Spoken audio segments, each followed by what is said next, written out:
Welcome back to the channel, where we take big budget action movies and retell them like your cousin who had too much sugar. Today, we're diving into Hobbs and Shaw. Grab some popcorn, hold on tight, because this ride is about to make gravity cry. It all begins in London, the land of tea, fog, and villains with suspiciously fancy accents. A secret intelligence squad, led by Hattie, is dropped off by helicopter outside a tech cult's hideout. The cult is called Eden, which sounds peaceful, but their hobby is less gardening and more bioterrorism. While her teammates handle the brawls, Hattie sneaks off to a locked box. Because she's got mad hacker fingers, she cracks it open and finds their prize, a deadly virus called Snowflake. Sounds innocent, but this thing doesn't give you a runny nose. It liquefies your organs. Yeah, fun. But right when she's about to leave, the vibe changes. Enter Brixton. Imagine a supervillain mixed with a Wi-Fi router. Half man, half cybernetic upgrade, and all bad news. He works for Edeon, but let's be real, he's basically a boss fight on legs. Hattie's squad points guns at him, but Brixton doesn't even flinch. He scans them with his Terminator eyes, then proceeds to demolish the entire team in about 10 seconds flat. It's like watching a cheat code fight against regular players. Brixton punches through the door like it's made of aluminum foil, revealing Hattie trying to drive away. He shoots up the windshield. In a desperate move, Hattie injects the Snowflake virus into herself. Now she's basically a walking time bomb. By the time Brixton bursts out, she's already gone. Bad news for him. Meanwhile, across the ocean in Los Angeles, we catch up with Agent Hobbs. He strolls into a karaoke bar like it's his local Starbucks.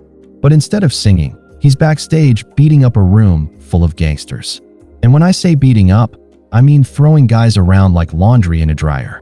He saves the boss for last, strapping him into a tattoo chair and demanding info about the Snowflake virus. The boss is clueless, so Hobbs tattoos a dirty word on his forehead. Justice, but make it permanent. Over in London, Agent Shaw has his own introduction. Instead of bars, he goes to a fancy party because British villains apparently love champagne. Shaw storms into the VIP lounge and takes out a squad of bodyguards using anything he can grab. He ropes the boss and dangles him out of a window for answers. But guess what? This guy's just as clueless as Hobbs' gangster. Truly, criminals these days are useless middle managers. The next day, Hobbs enjoys a peaceful lunch with his daughter, Sam.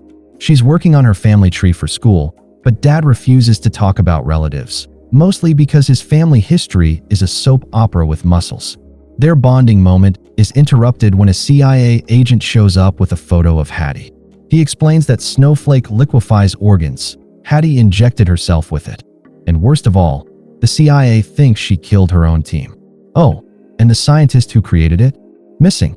The agent wants Hobbs to find her, but there's a catch. This time, Hobbs won't be working alone. Meanwhile, Shaw visits his mom in prison. Fun fact, she used to be a crime queen and somehow still breaks out of her handcuffs while chatting. Classic mom energy. She asks about his sister, Hattie, but Shaw admits they haven't spoken in years. Before he leaves, a CIA agent corners him too, offering the same deal as Hobbs. Help catch Hattie, get her immunity. Shaw reluctantly agrees, though he's not thrilled about having to team up. Hattie, on the other hand, realizes she's been framed. Her bosses think she killed her squad, so if she shows her face, she's toast. She gears up her apartment with hidden traps and weapons like she's preparing for a Home Alone sequel starring John Wick. Back at the CIA office, Shaw and Hobbs discover their partners. Awkward, because these two hate each other like cats and dogs, or more accurately, like bald action stars competing for the biggest biceps. They argue, throw chairs, and generally make the CIA regret every decision. Eventually, they agree to hunt Hattie separately, just to see who can catch her first. Shaw checks her apartment first, carefully sidestepping traps until he finds a hidden computer. But just as he's making progress, Edeon's goons show up. Shaw whips out a hidden gun and wrecks them using every piece of furniture in sight. It's like a furniture commercial sponsored by violence. He even tosses a guy out the window for good measure. Meanwhile, Hattie slips into a hotel, swipes a bag from a luggage cart, and disguises herself with the clothes inside. Smart move, except Hobbs spots her. She tries fighting back with helmets, furniture, and pure rage, But Hobbs eventually just lifts her off the ground like she's a handbag and cuffs her. Across town, Brixton updates his cybernetic upgrades. Imagine going to the Apple store, except instead of a new phone, you're getting your spine rewired.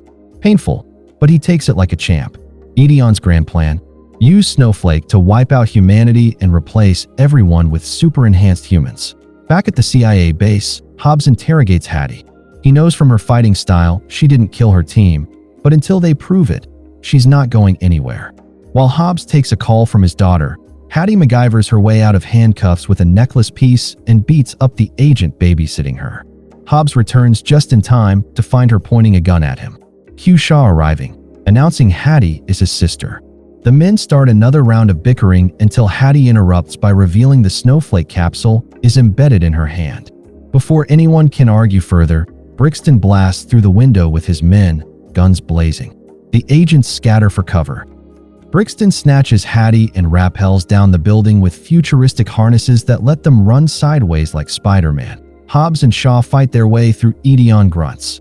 Hobbs rappelling with brute force, Shaw taking the elevator like a civilized man. Both methods work, somehow. Hattie cuts herself free mid-escape, but Brixton catches up, forcing Hobbs and Shaw into a showdown. Turns out Brixton and Shaw used to be teammates, until Shaw killed him. Now he's back, stronger, faster, and angrier, basically an X with robot upgrades. He wipes the floor with both men until Hobbs tosses a grenade to escape. Shaw pulls up in a car to rescue Hattie and Hobbs, and a chase begins. The car chase is pure chaos.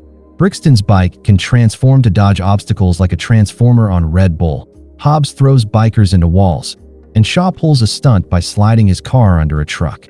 Eventually, they trick Brixton into crashing into a bus, buying them just enough time to get away. But the victory is short-lived, because Edion hacks every news network to frame Hobbs, Shaw, and Hattie as terrorists. Now the world hates them, and the trio must find Dr. Enrio, the scientist behind Snowflake. They track him down, and he explains the virus will dissolve in 42 hours, going airborne unless extracted with a machine inside Edion's Ukrainian facility. Basically, things just got worse. At Shaw's hideout, they gear up with disguises and fake passports. Shaw tricks Hobbs with a fake identity at the airport, getting him detained. But Hobbs still manages to sneak onto the plane mid-takeoff, because apparently airport security is optional in this universe. On board, Shaw and Hobbs argue so loudly they wake up Air Marshal Dinkley, a wannabe hero who offers to join their mission. They say no, but he still slips them his card. Meanwhile, Brixton captures Dr. Enrio and tries to force him to cooperate with flamethrower intimidation. Enrio resists, because apparently scientists in movies are built different. In Moscow, the trio visits Shaw's old flame Margarita, a crime boss who still kisses him hello. She provides intel on the Ukrainian facility and suggests Hattie get caught on purpose. Classic terrible plan, but they roll with it. The infiltration is wild. Shaw and Hobbs parachute into the silo, fighting through guards with style. Hobbs crushes one guy. Shaw defeats 10 at once with random objects. But Brixton eventually captures them both, chains them to electric chairs, and offers them a spot in Edion. They refuse, so he cranks up the volts. Hattie and Enrio sneak around, beat up scientists, and just when Hobbs pretends to join Edion to stall, Hattie ambushes Brixton. Enrio unleashes a flamethrower, setting guards on fire, and chaos erupts. Brixton kills Enrio, but the heroes escape with the extraction device. What follows is an insane chase. Cars, drones, collapsing factories, Hobbs smashing vehicles with a truck, Shaw shooting drones mid-air. Eventually, they barely escape, but the extraction machine gets damaged. With time running out, Hobbs suggests hiding in Samoa with his family. They fly there thanks to Dinkley smuggling them in. Hobbs reunites with his brother Jonah. Their mom scolds them with a flying slipper, forcing them to reconcile. Jonah repairs the machine, while everyone else sets up traps with traditional weapons, because mom threw away all the guns. Hattie also hacks Edion's system to disable their weapons for 6 minutes. The final showdown is a festival of chaos. Hobbs and his brothers chant a Samoan ritual before charging into battle, swinging clubs and spears against Edion agents. With guns offline, the villains get wrecked.